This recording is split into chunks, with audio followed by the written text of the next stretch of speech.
Widya. Nah, kali ini saya akan menjelaskan tentang mata kuliah manajemen pemasaran 1. Manajemen pemasaran 1 merupakan salah satu mata kuliah inti di program studi manajemen Universitas Widya Mataram. Mata kuliah manajemen pemasaran 1 memiliki bobot 3 SKS, di mana memiliki capaian pembelajaran seperti berikut: sikap mampu untuk mengidentifikasi isu-isu aktual pada Tuhan Yang Maha Esa dan ketiga, serta menempatkan isu-isu tersebut pada konteks sosial dan bertanggung jawab. Mampu mengembangkan sikap tata hukum, disiplin, tanggung jawab, kerjasama, dan mengedepankan kepentingan masyarakat, bangsa, negara. Mampu mengembangkan sikap kemandirian, perjuangan, wirausaha, dan profesional dalam masyarakat dan berorganisasi.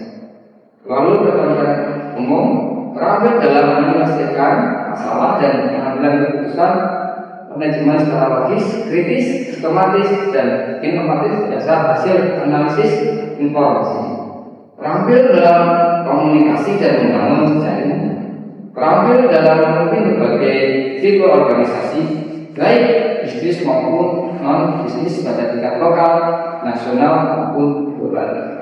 Keterampilan khusus terampil dalam menyelesaikan masalah rutin manajemen dan organisasi, antara lain pemasaran, operasi, daya manusia, keuangan, strategi, dengan kaidah yang lain. Keterampilan dalam merumuskan dan mengimplementasikan rencana strategik dalam rencana operasional. Keterampilan melakukan kajian teori dan kritik dalam bidang manajemen berdasar metode penelitian. Pengetahuan mampu menguasai konsep, teori, dan ilmu manajemen dan menerapkannya dalam berbagai tipe organisasi, baik bisnis maupun non-bisnis pada tingkat lokal, nasional, dan global. Capaian belajar mata kuliah ini: pertama, mahasiswa mampu menjelaskan arti pentingnya lingkup, menangkap pencerahan pemasaran, membina hubungan pelanggan, membantu merek, membentuk tawaran pasar, menyerahkan nilai, dan mengkomunikasikan nilai. Lalu, mahasiswa mampu menganalisis menggunakan variabel dalam ilmu pemasaran. Manajemen pemasaran adalah seni dan ilmu memilih pasar, sasaran, dan mendapatkan, lalu menumbuhkan pelanggan dengan menciptakan, menggerakkan, dan mengkomunikasikan nilai yang unggul. Pentingnya pemasaran bagi perusahaan karena jalannya kegiatan keuangan, akunting, dan fungsi bisnis lain tidak berarti jika tidak ada permintaan dan produk jasa, sehingga perusahaan dapat menghasilkan laba. Dalam mata kuliah manajemen ini akan membahas tentang memahami manajemen pemasaran, menangkap pencerahan pemasaran, berhubungan dengan pelanggan, membangun merek yang kuat, membentuk tawaran pasar, menyerahkan nilai, mengkomunikasikan nilai, dan menciptakan pertumbuhan jangka panjang yang berhasil. Materi pembelajaran pada mata kuliah ini adalah: pertama, arti pentingnya dan lingkup manajemen pemasaran. Kedua, bagaimana menangkap pencerahan pemasaran. Ketiga, bagaimana membina hubungan dengan pelanggan. Yang keempat, bagaimana membangun market yang kuat. Kelima, bagaimana membangun tawaran pasar. Keenam, bagaimana menambahkan nilai. Ketujuh, bagaimana mengkomunikasikan nilai. Sistem penilaian pada mata kuliah ini: pertama, ujian tengah semester 25%, lalu ujian akhir semester 25%, diskusi 15%, tugas individu 15%, tugas kelompok 20%. Metode pengajaran dalam mata kuliah ini adalah menggunakan metode pengajaran ceramah dan diskusi. Dosen ceramah menjelaskan teori-teori, lalu kelompok mahasiswa presentasi materi yang akan dibahas, selanjutnya diskusi pada setiap pertemuan. Pembelajaran mata kuliah ini bisa disaksikan melalui video berikut ini. Siang semuanya, Assalamualaikum warahmatullahi wabarakatuh. Waalaikumsalam warahmatullahi wabarakatuh. Semoga kita dalam kondisi sehat walafiat. Pada hari ini untuk mengkaji ilmu khusus mata kuliah manajemen pemasaran karena nanti ada dua. Nah, hari ini kita akan membahas tentang menganalisis pasar konsumen. Berarti kita akan bicara tentang manusia, spesifiknya terhadap perilakunya terhadap orang. Itu akan kita bahas hari ini. Outline hari ini yaitu tentang perlunya konsumen, mengapa penting, kemudian bagaimana cara memahami konsumen. Karena manusia maka perlu dipahami. Kemudian faktor-faktor yang mengaruhi konsumen, lalu dasar perilaku konsumen sebelum menentukan pembelian. Selanjutnya yaitu proses keputusan pembelian. Kemudian model perilaku konsumen. Nah, nanti kita juga akan menganalisis bagaimana teori ini nanti bisa bekerja pada sebuah perilaku tertentu. Kemudian kesimpulan dari materi ini. Oke, pertanyaan pertama, mengapa perlu menganalisis konsumen? Karena konsumen adalah manusia memiliki akal, pikiran, rasa. Betul, tidak salah. Nah, maka perilaku konsumen itu pasti sangat beragam. Kemana kan punya perilaku yang macam-macam. Yang positif jelas juga macam-macam. Nah, kita membahas tentang perilaku konsumen. Karena punya berbagai macam perilaku gitu ya. Banyak banget itu perilakunya. Nah, tentunya ketika membeli sesuatu, dia akan menuntut kejualan. Faktor pertama adalah keinginan. Contoh, kalau tadi misal tadi makan makanan itu. Kalau sekarang kita mau ini namanya apa sih? Enaknya mana? Hangat-hangat. Minuman ya, minuman yang hangat. Itu kebutuhan. Terus apa yang diinginkan? Jahe.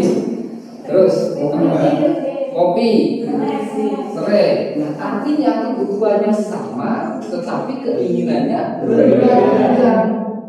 Nah, bagian dari kopi ada jahe. Berarti kita harus cari itu agar sesuai dengan keinginan kita. Nah, kalau cocok, berarti kita akan melakukan pembelian.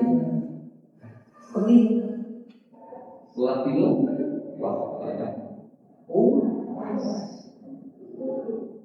ya, tujuan pasar adalah untuk memenuhi dan memenuhi kebutuhan dan keinginan target konsumen lebih baik dari pesaing. Artinya akan pilihannya lebih banyak. Mau kopi yang mana? Yang jadi akhirnya yang mana? Nah, pemasar di situ, mana yang memiliki. Kemudian sesuai pemasaran, perusahaan haruskan secara penuh memahami target konsumen. Berarti di satu harus pandai memahami seseorang, wanita.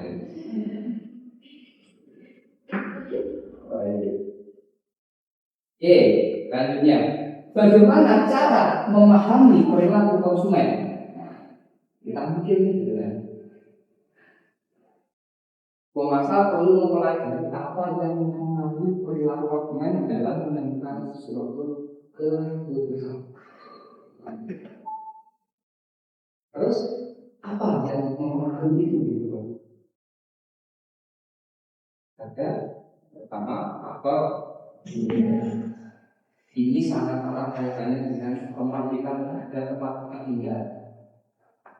Orang yang kos sama yang mungkin sekarang masih sendiri dengan daerah asal beda. Apa yang tidak ada usaha? Budaya seperti apa contohnya?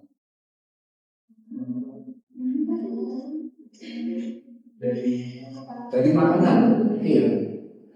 Makanan beda. Di sini manis, iya. Di sana pahit. Baik, tidak. Gitu kan. Kemudian budaya terkait dengan biasanya organisasi atau kebiasaan yang secara minor di wilayah itu, tetapi juga tidak berbeda jauh dari cara penelusuran di situ. Beberapa waktu lalu kita mengalami misal lebaran, sholat Id itu ada 2 kali, ya kan? Maka di lapangan itu ada 2 penyelenggara. Hari pertama misal apa, hari kedua ya apa. Itu membuktikan bahwa budaya itu juga berbeda-beda. Yang secara umum, kalau budaya itu kayak yang itu budaya yang secara umum sama. Tapi nanti beda-beda nanti bagaimana setiap warga itu merayakan itu beda-beda. Dia bersama-sama dan kira ada mungkin yang hanya di luar rumah, ngobrol dengan tangga cukup. Kemudian kelas sosial, maka terkait dengan strata. Notabene bahwa orang yang punya pendapatan lebih anggap stratanya lebih tinggi. Tentunya ini beda untuk menggunakan uangnya dalam melakukan pembelian. Lanjut. Faktor sosial apa saja di sini? Kelompok referensi. Biasanya di kelas ini ada nggak semacam pengelompokan? Ini kelompoknya ada, terjadi mana-mana. Nah, kemudian keluarga. Ada kan? Biasanya kalau kita sakit, ini belum begini. Tanpa ke dokter aja kata direferensikan ini loh. Saya udah pakai gitu. Pernah ngalamin itu? Biasanya kata alergi, pusing, demam, sama lambung. Nah, lalu terkait dengan aturan dan status, ini membuat kita juga karena ada aturan baru maka kita harus membeli dulu stopbox, stopbox TV digital, ya kan? Berarti dari TV analog kan nggak tentu ada digunakan, harus beli. Nah, atau TV baru sekalian yang digital kan itu, karena aturan. Kemudian terkait dengan faktor personal, berarti di diri kita. Nah, ada usia. Dulu kita waktu masih kecil, itu kan dipenuhi oleh orang tua. Kita bisa nggak beli pampers kita? Tidak bisa. Berarti ketika mengambilnya itu orang tua. Semenjak kita berani dari luar, handphone yang kalian pakai, siapa yang memusahkan? Yang bisa. Artis tahapannya setiap usia itu ada tahapan dalam pikir kemudian bisa memutuskan kebijakan ini. Sudah bisa beli warna enggak? PK mana? Oke, tidak. Nanti ya SMA. Berarti berbeda-beda tahapannya gitu ya. Oke. Kemudian pekerjaan dan ekonomi jelas.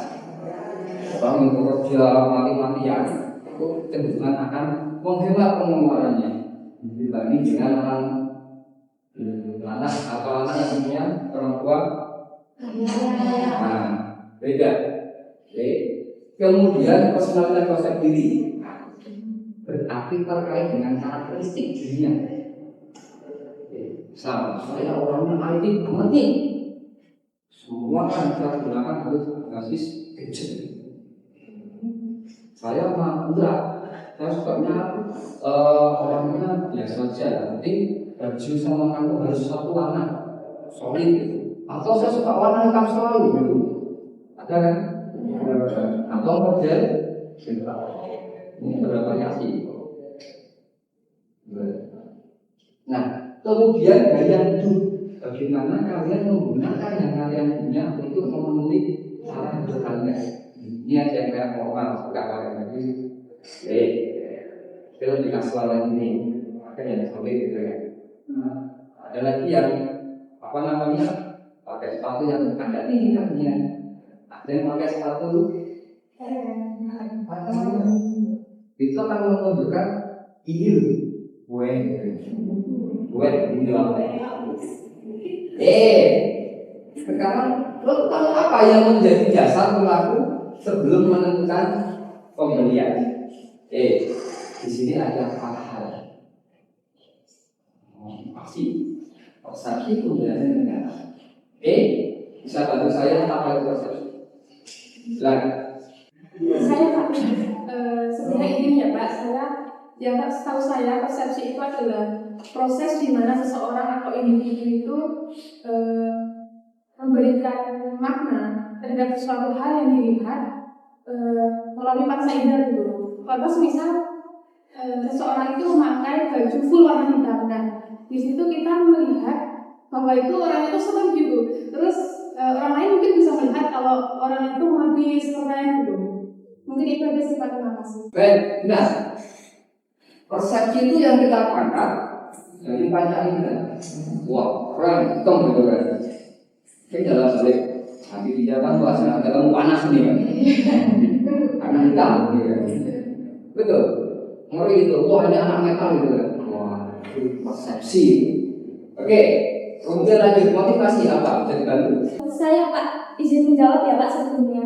Menurut saya motivasi itu muncul dari dalam diri sendiri, karena ada keinginan untuk memiliki atau mencapai sesuatu gitu Pak. Semisal saya pengen kalau nilai saya A, nah saya itu termotivasi kalau nilai saya itu A, jadi saya melakukan belajar yang rajin, saya melakukan semua demi mencapai nilai A gitu Pak. Terima kasih.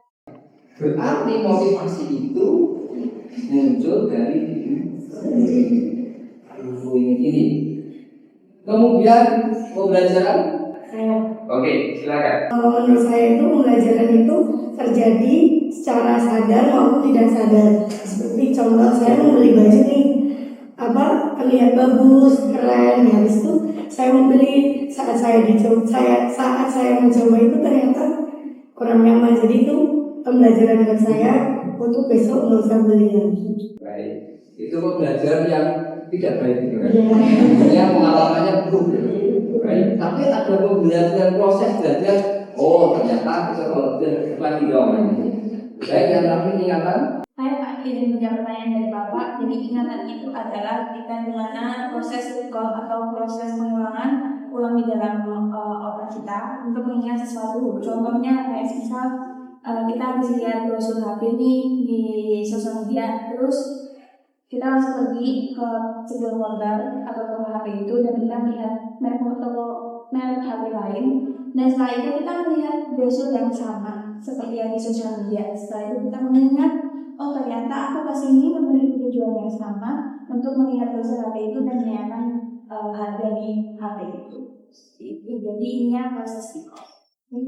Baik, recall ada data yang ditangkap oleh panca indera, kemudian ketika bertemu dengan satu objek lain mulai muncul. Oh, kemarin ada yang kuning. Gitu. Lalu kita analisis ya proses keputusan pembelian konsumen dan kalau berbeda dengan produk smartphone Samsung. Oke, kita coba. Kita mengasihkan. Pertama, stimuli pemasaran. Berarti yang kita bayangkan adalah apa? Informasi yang diberikan oleh produsen kepada konsumen. Nah, apa yang kalian baca atau kalian suka cermati ketika ada iklan? Harga, terus spek, lagi desain, kamera, oke, fitur sekarang baru itu ya. Artinya yang tadi dibahas itu terkait dengan fitur, kemudian desain, kemudian tadi harga, ya, kemudian tadi ada spesifikasi. Nah, itu atribut produk yang terkait dengan produknya. varian itu, kemudian tapi harga tidak menjadi penting ya ketika ini sudah di mana itu. Iya, karena rata-rata yang disampaikan itu terkait produk dan harga. Kalau orang yang fokus ke spek, artinya ke sasar, dia akan mencermati. Oh, pakai snapback itu berarti apa sih? Itu salah satu yang memberikan pengaruh mengapa beli produk ini.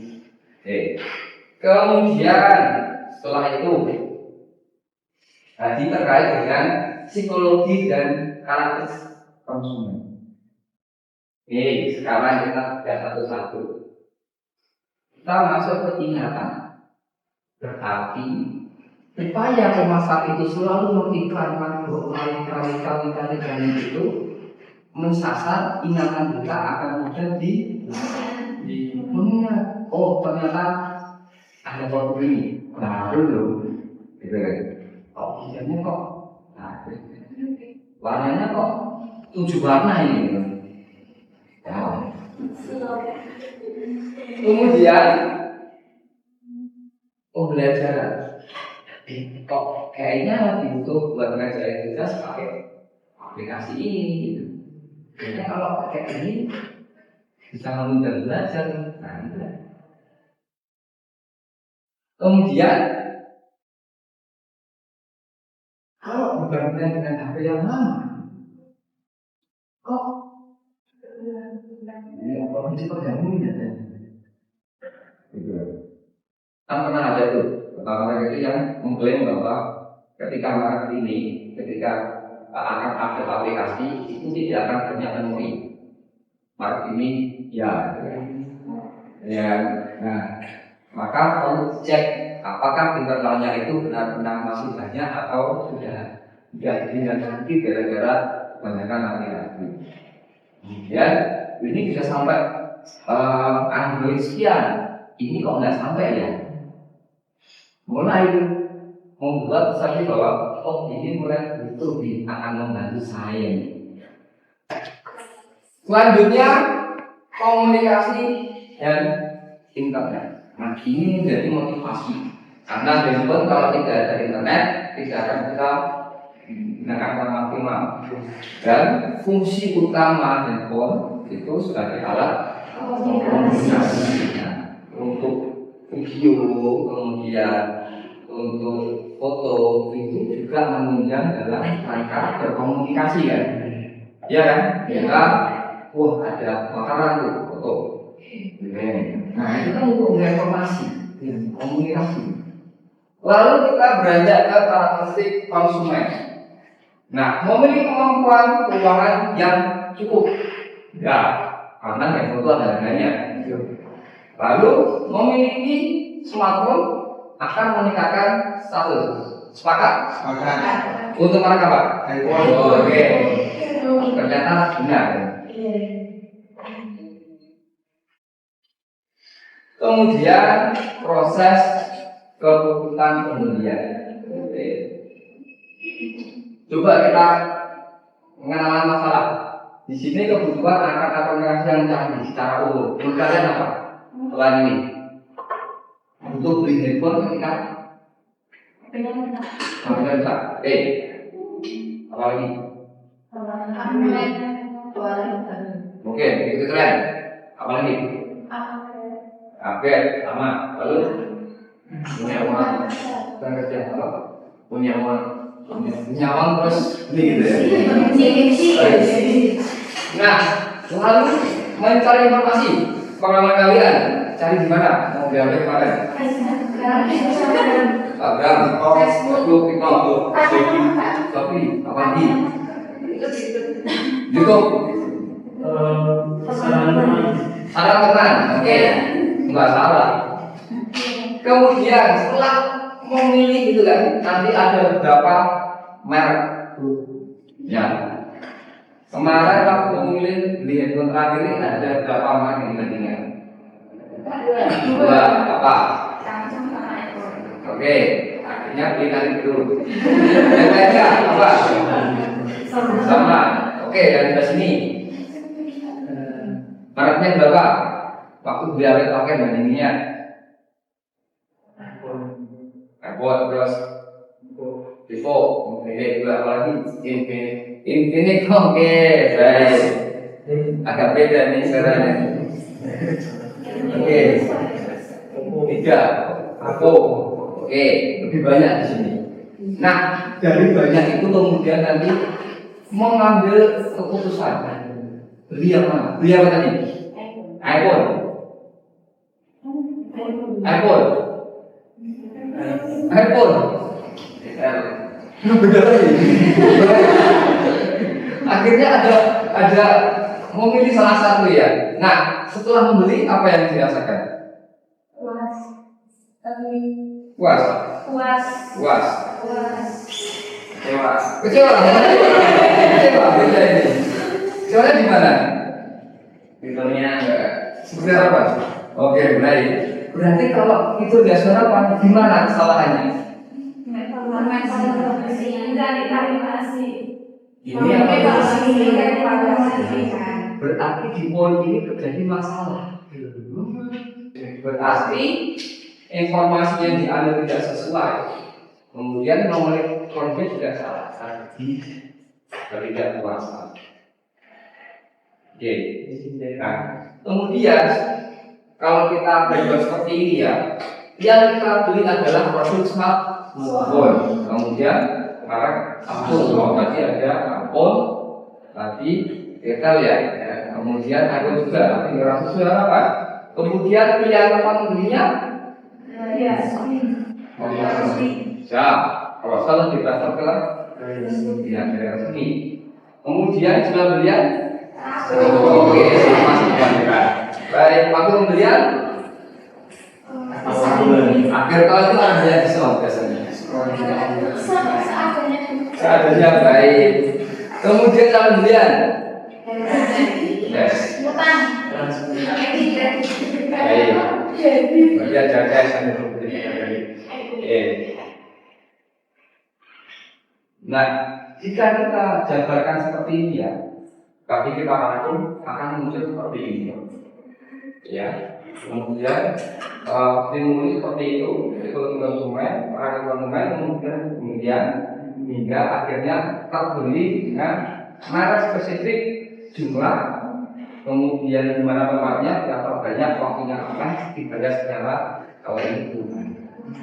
Oke, kesimpulan, pemasar dapat mengetahui produk yang disukai oleh konsumen, kemudian harga yang terjangkau oleh konsumen, tempat konsumen membeli, kemudian cara melalui iklan, diskon, jadinya akhir tahun atau ketika ada barang tertentu, kemudian bisa juga dia dan cara pembelian secara tunai. Nah, dari hasil analisis konsumen tadi ya, maka pemasar dapat menentukan strategi yang sesuai dengan kebutuhan konsumen. Baik. Oke, pertemuan hari ini selesai. Minggu depan kita akan membahas tentang orang. Oke, sekian dari saya. Terima kasih.